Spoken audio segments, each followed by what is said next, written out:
Assalamualaikum, salam sejahtera. Saya Amin Fuad bersama dengan rakan saya Amir Arafat. Salam pada minggu yang baru. Selamat Hari Raya. Hari tu kita dah ucap selamat Hari Raya kepada penonton kita, tapi ni kita dah seminggu lebih lah. Minggu Raya. ni minggu open house, Amin. Minggu open house Rumah Amir open hari Sabtu ni. Nanti aku bagi alamat. Datang je lah. Tak sabar jumpa Sinchan tu. Tapi sebelum kita nak mulakan tajuk yang kita nak bincangkan lah pada minggu ni, aku nak update sikit lah tentang saudara ataupun rakan pemain ke-12, rakan baik kita, saudara Izran ataupun Izzy yang dikenali sebagai Izzy. Baru-baru ni kalau viewers ataupun penonton tak tahu, saudara ataupun kawan kami tu mengalami Aksiden kemalangan motosikal yang agak serius lah pada hari raya yang kedua. Kemalangan yang dialami oleh Izzy sendiri memang agak serius lah, sebab 2 hari juga dia ditidurkan, dia koma. Cedera dia agak parah lah, tapi alhamdulillah dia dah sedar, dia dah kembali, dia dah buat pembedahan dan dah kembali ke rumah untuk menjalani, orang kata, pemulihan lah di rumah. Dia pun ada ucapkan terima kasih. Dia pun ada ucapkan terima kasih secara peribadi kepada siapa yang mendoakan dia apa semua. Apa-apa pun kita doakan yang terbaik untuk Izzy, insyaAllah. Okay? Oleh kerana sejarah tercipta buat pasukan JDT, kita akan ceritakan perjalanan JDT di Liga Juara-Juara Asia. So Meh, macam mana, Meh? Ni tengah tengok table lagi ni. Tengah tengok table. Okey, sebab ni jarang-jarang berlaku lah. Aku baca dia punya table lah. JDT di tangga pertama dengan 13 mata, Ulsan di 11 mata di tangga kedua, Kawasaki 10 mata di tangga ketiga, dan sebenarnya JDT layak secara automatik ke pusingan seterusnya. 4 menang, 1 seri dan 1 kalah. 1 kalah tu kepada Kawasaki itulah, yang 5-0 tu. 1 seri pun kepada Kawasaki. Sebenarnya JDT menang 2 kali bersama Ulsan dan juga Guangzhou. JDT menjaringkan 11 gol dan melepaskan 7 gol. Orang kata sejarah tercipta lah, sebab tak pernah lagi pasukan Malaysia ataupun kelab dari pasukan Malaysia yang melayakkan diri dalam Liga Juara-Juara Eropah. Ada Min 1967. Ya, Liga Juara-Juara Eropah. Eropah pula, Liga Juara-Juara Asia. Dah wujud ke FC Champions League time tu? Time tu dia mestilah ada conversion dia, mesti ada involvement siapa, dia. Siapa? Asia Club Championship dulu dipanggil, sebelum jadi Asia Champions League dulu Selangor. Selangor. Semi final. Patut kau happy. Bukan happy. Fakta tu kena betul. Itu je. Kita selalu bercerita pasal fakta. Tapi kalau Liga Juara-Juara Asia tu kira Modern JDT lah. JDT lah. Of course lah. Tapi bukan pertama lah. Ada pasukan kedua. Tapi maksud aku, kalau modern tu JDT lah. JDT tapi lah. pasukan Malaysia nombor 2. Nombor 2. Selangor dah buat dulu lah. Selangor dah buat dulu. Benda tu sebab first edition. Sabar, korang marah dia. Jangan marah aku. Aku wake up JDT ni. Sebab aku cerita fakta selalu. Okey. Ni secara ringkas lah. Perlawanan pertama menang 5-0. Dengan Guangzhou. Betul. Mudahlah sebab kita tahu Guangzhou bawa pasukan yang muda. Betul. Dan bukan pasukan yang terkuat. Dan kebanyakan kalau korang nak tahu, kebanyakan pasukan di China tengah bermasalah dengan kewangan, sebab kebanyakan dia punya pemilik semua dah lari. Dah tak nak berlabur dah dalam bola sepak China. Guangzhou dinamakan Guangzhou Evergrande. Tak salah aku, Evergrande tu selalu satu syarikat. Ya, betul. Yang besar, which is macam logistik juga kot. Lebih kurang macam tu lah. Tapi sekarang dia jadi Guangzhou saja. Guangzhou saja sekarang. Okay, so pasukan China tu kira macam menang free lah bagi aku, sebab kita tahu memang bermasalah. Bukan Guangzhou je, pasukan-pasukan China lain kat grouping lain pun, kumpulan lain pun ada bermasalah. Kalau kita tengok game tu, aku tengok game tu. Apa pandangan kau? Pandangan aku terlalu jauh sangat. Negeri Sembilan lagi power lah. Dari Guangzhou lah. Saing lah. Perlawanan kedua ni special lah. Sebab pertama kali menewaskan Ulsan Hyundai. Betul. Ulsan Hyundai ni pendahulu Liga K-League pada masa tu. Aku tak tahu, aku tak tengok lagi sekarang punya standing. Still sama juga. Okay. So yang mencuri tumpuannya sebab menang lawan pasukan yang kuat lah, pasukan Ulsan kan. And the best part is, masa dia menang 2-1 dalam perlawanan pertama menentang Ulsan tu, boleh kata kedua-dua pasukan mempunyai peluang yang seimbang. Aku agak impress, ataupun aku agak terkejut dan juga agak impress lah dengan pasukan JDT ni adalah energi diorang. Sebab bila kau lawan Ulsan, especially lawan Ulsan, lawan Kawasaki tu diorang macam yang 5-0 tu kita memang JDT turunkan pasukan kedua kan. Energy level, aku ingatkan second half ataupun pada separuh masa kedua akan turun, sebab energy level diorang pada separuh masa pertama dah gila-gila. So aku anggap macam mungkin separuh masa kedua dia akan tone down dia punya tenaga tu mungkin dah tone down. Tapi tak. So itu yang membuatkan aku rasa macam okay, energy level JDT sangat tinggi lah sampai diorang boleh beat Ulsan bukan pertama kali, Dua kali. Iaitu game kedua lagi epic, gol last minute yang sebenarnya kalau JDT seri, JDT mungkin tak layak pun. Betul. Untuk pusingan seterusnya, dia kena menang.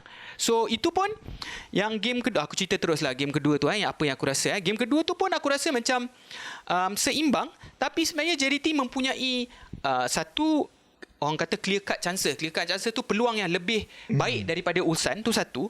Nombor dua, mereka mempunyai ataupun JDT mempunyai tendangan ataupun shot ataupun tendangan tepat ataupun bukan tendangan tepat, Tendangan ke arah gol tu lebih banyak daripada Ulsan. So aku agak impresif lah. Aku agak impresif apa dalam bahasa Melayu? Impresif ni mengagumkan. Mengagumkan. Aku kagum lah sebab bukan calang-calang bila Betul. kau tewaskan pasukan Ulsan ni. Dari situ baru kita nampak skuad besar ni penting. Sebab bila Ramadan dimasukkan, kan, katakan kalau Afiq Fazail dikeluarkan, Nazmi ataupun Safiq dimasukkan. You ada banyak pilihan. Banyak untuk pilihan. to the mood of the game. Pas Safawi masuk. Ya, betul. So energy baru kan. So mungkin benda ni memberi kelebihan kepada pasukan JDT kan. So itu yang kita nampak lah kan. Cuma mungkin advantage JDT sendiri ialah bermain semua game di SSI. Aku rasa tu satu advantage dengan cuaca, dengan boleh aku sebut waktu perlawanan tu sendiri pun memainkan peranan juga. Ada few games aku rasa. Mungkin. Tapi JDT berjaya menggunakan ataupun menggunakan advantage tu kepada diorang. Betul. Walaupun yelah kita tahu main di SSI, home dan away ataupun main di halaman sendiri dan juga away kan. Tapi benda tu mungkin yelah betul, main pukul 10 mungkin ada pemain Jepun atau pemain Korea tak biasa ke apa, tapi itulah perlawanan akhir pun main pukul 5. Diorang still perform. Sesetengah pemain JDT pun berpuasa. Pemain macam Syarul, Saad, Farizal dan juga Arif kan. Mungkin bukan semua skuad lah kan. So itu kalau nak cerita pasal menentang Kawasaki, semua tahulah seri 0-0 game pertama. Buat pertama kalinya dari sejak 2017 dalam Liga dan juga Champions League, Kawasaki gagal untuk melakukan shot on target. Perlawanan ini JDT memang compact. Dia berbeza tau. Masa JDT lawan Ulsan, diorang agresif. Nak attack, press. Tapi masa lawan Kawasaki, diorang ada press tu, tapi at the same time diorang macam reserve sikit. Mungkin diorang merasakan menentang Kawasaki ni lebih susah berbanding Ulsan. Dan Kawasaki ni adalah juara juara J-League dan sekarang ni nombor berapa? Nombor 2 dengan one game in hand. One game in hand. Sekarang ni nombor 2 dalam Liga. And the best part is Kawasaki ni orang kata ada pemain terbaik Asia Tenggara, Canatip. Pemain terbaik last season MVP kan? Dekat J-League. Okey, tapi kita boleh cakap pemain terbaik Asia Tenggara lah, Canatip kan. So itu perbezaan dia. Dan juga aku rasa lagi satu faktor yang menyebabkan aku rasa benda ni diplan ataupun dirancang. Benda ni aku ada bagi tahu jugalah sebelum ni. Yang masa JDT kalah 5-0 kepada Kawasaki tu, aku rasa sebenarnya JDT memang set up macam tu. bukan sengaja, tapi memang bagi pasukan kedua supaya pemain-pemain yang utama direhatkan sebab diorang main banyak sangat game dan diorang sacrifice lah, macam buat korban game tu untuk melawan Ulsan habis-habisan. Aku rasa Benjamin Mora ataupun mana-mana coach diorang ada strategi diorang sendiri, which mana yang diorang nak manipulate the game. Aku rasa that's quite normal, tetapi diorang punya so-called gamble lah menjadi risiko sebab risiko yang kau tak boleh aku rasa kau tak boleh menang semua game. Betul. So impossible lah kan. Okay, ini aku nak cerita sikit pasal dari segi kewangan apa yang JDT dapat. Dengar cerita JDT telah menerima lebih kurang 900,000 selepas 6 perlawanan setakat ni. Maksudnya kau menang kau dapat duit, kau seri pun dapat duit, kalah aku tak pasti, tapi 900,000. JDT juga akan menerima ekstra 400,000 lagi sebab layak ke pusingan kalah mati. So dari situ jadi 1.3 juta lah JDT dapat. Dari segi ranking pula AFC, JDT berjaya mengumpul mata paling banyak katanya setakat ni ia bagus untuk perkembangan bola sepak Malaysia bukan apa. Ini untuk menempah lebih banyak slot pasukan di Asia. Maksudnya bukan JDT je, mungkin boleh dapat 2 slot ke Liga Juara-Juara Asia. Betul. Bagi kau pemain pula, pemain JDT yang kau rasa yang kau kagum ah. Kalau kempen kali ni aku tak lain dan tak bukan memang Bergson lah. Bergson sebab kalau tak silap aku, Bergson dia dah menjaringkan 7 gol di dalam Liga. 7 gol dah di dalam Liga, dan di Piala AFC untuk season ni dia 5 gol ni. Total dekat 13 gol. So attack memang Bergson lah. Attack memang Bergson, tetapi pertambahan aku rasa additional diorang beri Forestieri tu. Few games kau boleh tengok Forestieri dia banyak akan support. Banyak support kepada Bergson. Tak rely kepada kalau last season Bergson seorang lah. Bergson seorang. Kali ni kau ada 2. Jadi partner lah. aku rasa dengan Gonzalo Velasquez sendiri belakang. Bukan Gonzalo, Leandro Gonzalo Cabrera. Rindu nampak. Aku rasa tu antara additional. Besides bagi aku attacking win you game, tapi you punya backline win you trophies lah. Aku rasa diorang punya backline kali ni quite solid sikit lah. Stable lah. Very stable lah JDT. Satu Nakso Insa yang aku rasa walaupun perlawanan terakhir tu dia mengalami kecederaan, tapi bagi aku Nakso Insa ni satu pemain yang orang kata macam dia yang mengawal daripada bawah. Betul. So dia yang biar Corbin naik, Arif naik. So bila kena attack dia yang potong bola. So dia yang mengawal tempo sebenarnya. So Nakso Insa sangat-sangat satu efektif. Nombor 2 seorang general lah. Macam general, seorang macam dia dictate tengah tu. Dia mengawal lah bahagian tengah ni kan. So aku rasa Nakso Insa ni memang salah seorang pemain yang aku kagum lah untuk kempen kali ni. Dia the key man yang akan distribute the ball, dictate support. Betul lah. Aku rasa besides Forestieri dengan Bergson, Naksto antara key player yang kau boleh tengok dalam 5-0 tu, Naksto tak main pun. And then lagi seorang Velasquez lah. Yang ni playmaker JDT lah. Memang daripada dulu lagi lah, bukan setakat musim ni saja. Kita tahu dia antara playmaker yang terbaik dalam Malaysia. Selepas 6 perlawanan pun kau boleh tengok gol-gol yang dijaringkan, cara dia pegang bola, cara dia punya support passing. Ada sekali tu aku ingat perlawanan mana aku tak ingat, bila Nakso dah keluar ataupun siapa tak keluar, dia kena drop sikit. Maksudnya Sapawi main atas sikit, dia yang kena drop. Dia boleh juga drop untuk bermain yang lain bawah tu. Dia biar Safawi main sebelah atas, dan itu pun dia berjaya kawal juga. So bagi aku dia seorang yang boleh main beberapa posisi, dan orang kata free roll lah. Dia boleh pegang bola, dia boleh passing, dia boleh shooting. Satu lagi advantage yang aku perasan, aku nak beri kredit lah kepada Benjamin Mora. Season ni kau boleh tengok ada few games JDT akan start dengan back 3. Ada few games diorang akan start dengan, diorang sentiasa berubah-ubah formation ikut untuk adapt. Dia macam nak adapt to the opponent punya gameplay. Jadi aku rasa season ni JDT diorang evolve. Benjamin Mora pun evolve the team dengan variety of players yang different option diorang boleh pakai. Dia finalisekan dalam first 11 yang tak fix 4-3-3 yang nak main, tak. Ada certain game 3-5-2, kau boleh tengok Arif Aiman jadi wingback. Ada certain game kau boleh nampak dia di final third saja. Aku rasa itu antara yang perlu dipuji JDT punya revolution season ni. Special mention aku nak cakap is Arif Aiman lah. Throughout 6 game ni semua, aku tak rasa dia perform semua game. Tapi aku rasa at least 60%, 70% dia perform dalam semua game. Especially yang game terakhir itulah. Dengan Arif Aiman ni yang mengagumkan aku ataupun yang impresskan aku ni, menentang Ulsan tu, aku boleh nampak yang dia sangat selesa memegang bola.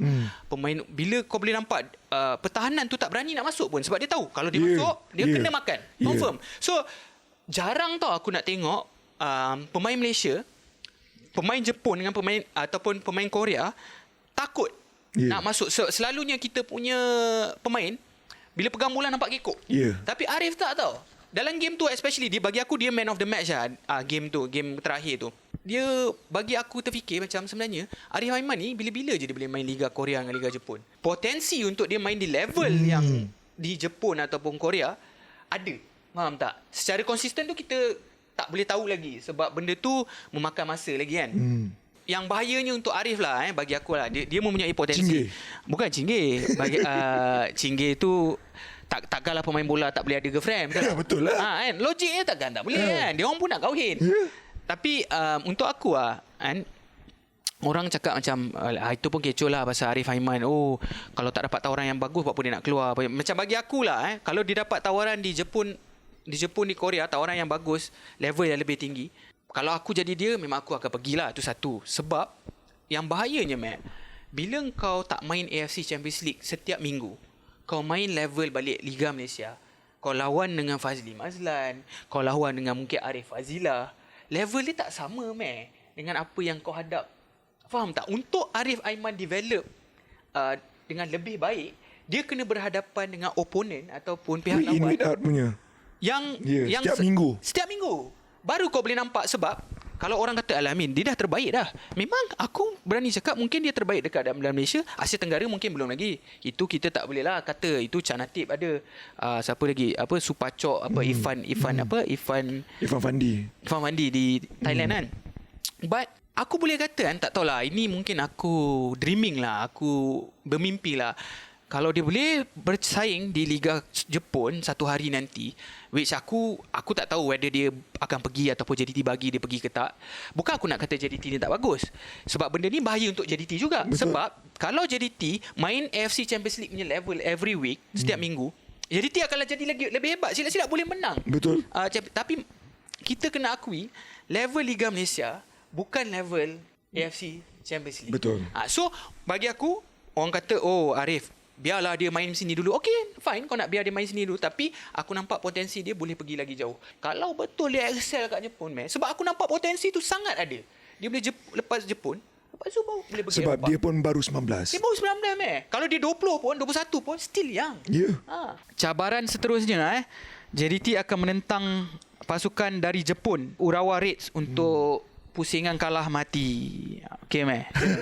Urawa Reds aku rasa banding dengan Kawasaki Frontal. Urawa Reds ni lagi Cak Ayam aku rasa. Urawa Reds ni Tengah Cak Ayam lah. aku rasa Nombor 14 ke?